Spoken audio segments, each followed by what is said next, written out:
గోవిందాయ నమః. స్నానం చేయకుండా వంట చేస్తే రకరకాల దరిద్రాలు చుట్టుకుంటాయి. శాస్త్రము ఈ విధంగా చేయడానికి నిషేధించింది. స్నానం చేయకుండా చేసిన వంట ఏదైతే ఉంటుందో అది ఎవరు తినకూడదు. తినే వాళ్ళకి ఆయుష్ తగ్గుతుంది, రకరకాల రోగాలు వస్తాయి, ఆ ఇంట్లో లక్ష్మీదేవి ఉండదు.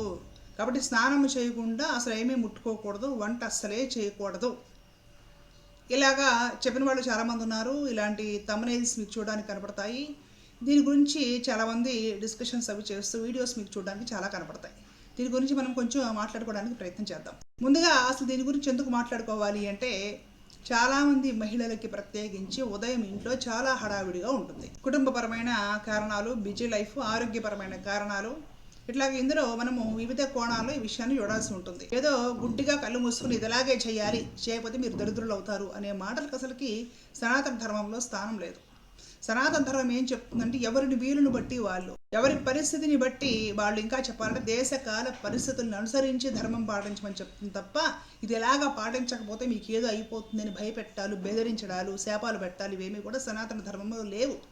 ఇంకా చెప్పాలంటే కొందరు ఛాందస్సులు ఇలాంటి విధంగా సృష్టించి ఉండొచ్చు, కానీ అసలు సనాతన ధర్మంలో ఈ విధంగా బెదిరించడాలు, భయపెట్టాలనేవి లేవు. పాత రోజుల్లో చూసుకుంటే బాత్రూమ్స్లోనే ట్యాపులు, గీజర్లు, ఈ సదుపాయాలు ఏమీ లేవు. అటాచ్డ్ బాత్రూమ్స్ లేవు.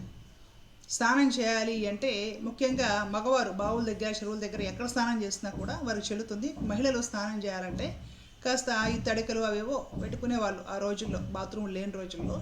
కాస్త చీకటి పడ్డాక కాదు, తొందరగానే స్నానం చేయాలనుకుంటే వెలుతురు ఉండగానే స్నానం చేసేయాలి. ఆ తర్వాత కూడా చేసే పనులు చాలా ఉంటాయి.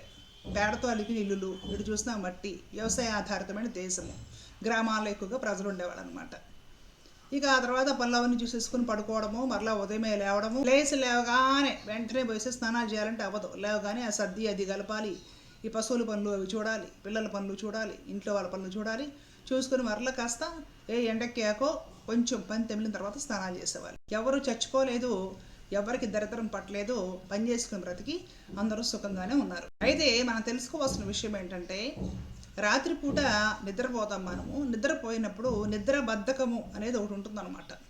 మనం నిద్రపోయి 8 గంటలు ప్రశాంతంగా నిద్రపోయినా కూడా నిద్ర లేచిన తర్వాత వెంటనే మనం యాక్టివ్గా ఉంటాం. మనం కొంచెం బద్ధకంగా అనిపిస్తుంది. ఇంకాసేపు పడుకునే సదుపాయం ఉంటే ఇంకాసేపు అలా బద్ధకంగా పడుకుందాము, బెడ్ దిగాలనిపిస్తుంది అనమాట. ఆ బద్ధకం అనేది ప్రమాదం కదా. బద్ధకంగా గడిపితే ఆ రోజు చేయాల్సిన పనులు మనము చేయలేం, లేట్ అయిపోతుంది. ముఖ్యమైన పనులు కూడా పూర్తి చేయలేం. కాబట్టి నిద్ర లేవగానే సీజన్ని బట్టి చన్నీళ్ళో వేడి నీళ్ళో ఏదో ఒకటి కాస్త మనం స్నానం అనేది చేసామంటే అసేరకంగా కంప్లీట్గా బడలేకపోతుంది. అలాగే ఫ్రెష్గా ఉంటాము, మెదడు కూడా చురుగ్గా ఉంటుంది, చక్కచక్కగా పనులు చక్కబెట్టుకోగలుగుతాం. ఇదొకటి మనం ఆలోచించాల్సిన విషయం. రెండవ విషయం ఏంటంటే, సరిగ్గా స్నానం చేయకుండా నిన్న మధ్యాహ్నమో నిన్న ఉదయం ఎప్పుడో చేసేసి, అంటే పాత రోజుల్లో అనమాట, ఈ బాత్రూమ్స్ అవన్నీ లేనప్పుడు మరలా పనులన్నీ చూసుకొని ఆ చెమటతోటి, ఆ దుర్వాసనతోటి, ఆ మట్టి మురికితోటి ఆ వస్త్రాలు వేసుకొని మరలా పడుకొని నిద్రపోయి, ఫ్యాన్లు ఏసీలు ఏమి ఉండేవి కాదనమాట. మరలా పొద్దునే లేసేసి అట్లాగే ఆ బట్టలు మార్చుకోకుండా అదే ఒంటితోటి మరలా వంటలు వార్పులు చేసేయడం వలన ఏమవుతుందంటే కొంచెము హైజీనిక్గా ఉండదు, శుభ్రంగా ఉండదు. కాబట్టి స్నానం చేసేసి నలుగురికి పెట్టే ఆహారం కాబట్టి వంట చేస్తే బాగుంటుంది అనేది ఒక అభిప్రాయం. ఇది కూడా మంచిది, ఇది కూడా దృష్టిలో పెట్టుకోవాలి. ఇప్పుడు మనం ఏం చేస్తున్నాము, నైట్ నిద్రపోయేటప్పుడు కూడా శుభ్రంగా గీజర్లు, హీటర్లు ఉంటున్నాయి, స్నానం చేసి ఫ్రెష్గా పడుకుంటే నిద్ర వస్తుందని కొంచెం చెమట పట్టినా కూడా స్నానం చేసేసి నైట్ వేర్ వేసుకొని ఏసీలు ఫ్యాన్లు వేసేసుకొని పడుకుంటాం. నిద్రపోయేటప్పుడు కానీ ఎక్కడ మట్టి దుమ్ము మన మీద ఏదైనా పురుగులు పారడం ఏమీ ఉండవు. రూముల్లో, బెడ్రూమ్లో నిద్రపోతున్నాం. పొద్దున లేస్తాం, లేవగానే బడలిక తీరడానికి స్నానం చేసేయడం చాలా మంచి విషయము కుదిరితే. ఒకవేళ కొందరికి బద్ధకంగా ఉంటుంది. అలా బద్ధకంగా ఉండే వాళ్ళకి యూఎస్లో ఉండే నా స్నేహితురాలు మన ఈ మధ్య ఒక మంచి సలహా చెప్పింది. యూఎస్లో అలాగా ఫాలో అవుతారట. ఉదయమే స్నానం చేయడం బద్ధకము అని ఫీల్ అయ్యే వాళ్ళు కొందరు ఎవరైనా ఉంటే, రాత్రి కూడా నిద్రపోయే ముందే మీరు వేసుకునే బట్టలు టవల్ బాత్రూంలో పెట్టేసుకుని పడుకుంటే ఉదయమే లేచి బాత్రూంలోకి వెళ్ళినప్పుడు అవి కనపడతాయి కాబట్టి వెంటనే స్నానం చేసేస్తే అవి వేసేసుకుని బయటకు వచ్చేస్తారు. ఆ విధంగా ఫ్రెష్గా బాడీకి రిలాక్సేషన్గా ఉంటుంది, పనులు చురుగ్గా చేసుకోగలుగుతారు. కాబట్టి ఉదయమే స్నానం చేయడానికి బద్దకించే వాళ్ళు ఎవరైనా ఉంటే ఈ పద్ధతి ఫాలో అవ్వండి, చాలా బాగుంటుంది. లేదు అలా కాదు, కొందరికి కొన్ని ప్రాబ్లమ్స్ ఉంటాయన్నమాట. వాళ్ళకి ఏంటంటే పొద్దునే ఈ బాత్రూమ్కి వెళ్ళడం అనేది కొంత అవ్వదు. వాళ్ళకి ఏదైనా టీ తాగి అట్లాగా కొందరికి కాన్స్టిపేషన్ లాంటి సమస్యలు ఉంటాయి, ఆరోగ్య సమస్యలు ఉంటాయి.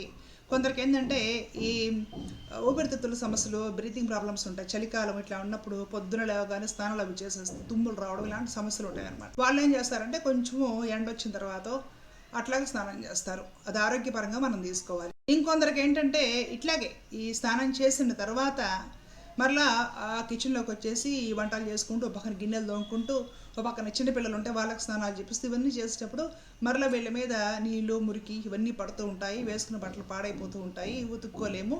కాబట్టి ఈ పనులన్నీ ముగించి స్నానం చేసేద్దాం అనేసి ఆలోచనలో కొందరుంటారు. ఈ పనులు ఎలా చేస్తారు? ఒక పక్కన వంటగదిలో ఈ కుక్కర్లో ఎక్కించి ఒక పక్కన మరలా గిన్నెలు తోముకుంటూ అట్లాగా 2 పనులు కలిపి చేసుకుంటూ ఉంటారనమాట. అలాంటి సందర్భాల్లో వాళ్ళ పరిస్థితిని బట్టి చూసుకోవచ్చు, ఇబ్బంది ఏమీ లేదు. అంటే ఇక్కడ ఉదయం నిద్ర లేవగానే స్నానం చేసేసి వంట చేసుకోవడం చాలా మంచి పద్ధతే. కానీ కొందరికి వాళ్ళ ఆరోగ్య పరిస్థితులు అయితేనేమిటి, రకరకాల కారణాలు అయితేనేమిటి కుదరకపోవచ్చు. కొందరు మహిళలు ఏమనుకుంటారంటే పొద్దున్నే ఈ పిల్లలకి డబ్బాలు కట్టించేసేయడం, భర్తకి క్యారేజ్ కట్టించేసేయడం ఇలాంటి హడావిడి పనులు ఉంటాయి కాబట్టి స్నానం చేసేంత టైం కూడా ఉండకుండా పొద్దున్నే చాలా హడావిడిగా ఉండేవాళ్ళు కూడా ఉంటారండి.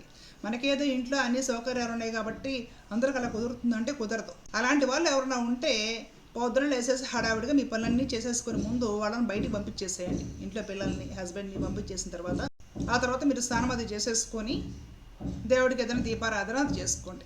కానీ మీరు గుర్తుపెట్టుకోవాల్సిన విషయం ఏంటంటే స్నానము చేయకుండా చేసిన వంట దేవుడికి ఎట్టి పరిస్థితుల్లో నివేదన పెట్టకూడదు. ఈ రోజుల్లో మీకుండే హడావిడిని బట్టి పాత రోజుల్లో పొద్దున 8 గంటలకి అన్నము, క్యారేజీలు, 2 రకాల కూరలు, టిఫిన్ బాక్సులు, బ్రేక్ఫాస్ట్లు ఇవన్నీ అయ్యేవి కాదు.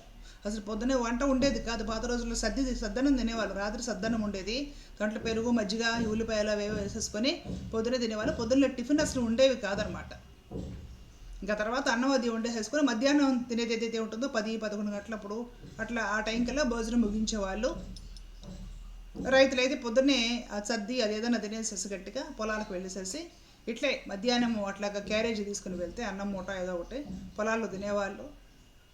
అంతే, మళ్ళీ రాత్రికి భోజనం చేసేవాళ్ళు. ఇప్పుడు పరిస్థితి అట్లా కాదు. పొద్దున 8 అయ్యేసరికి 7 అయ్యేసరికి వంట అయిపోయేసేసి ఇద్దరు పిల్లలకి డబ్బాలు కట్టించి బస్సు ఎక్కించాలి, వాళ్ళని స్కూల్ బస్సు ఎక్కించాలి. సిటీలో ఉండే వాళ్ళకి హస్బెండ్ మెట్రోలు ఎక్కువ ఏమో ఆఫీస్కి ఉద్యోగానికి వెళ్ళాలి కాబట్టి ఆయనకు కూడా 7-8 అయ్యేసరికి డబ్బాలు కట్టించేసి ఇచ్చేయాలి.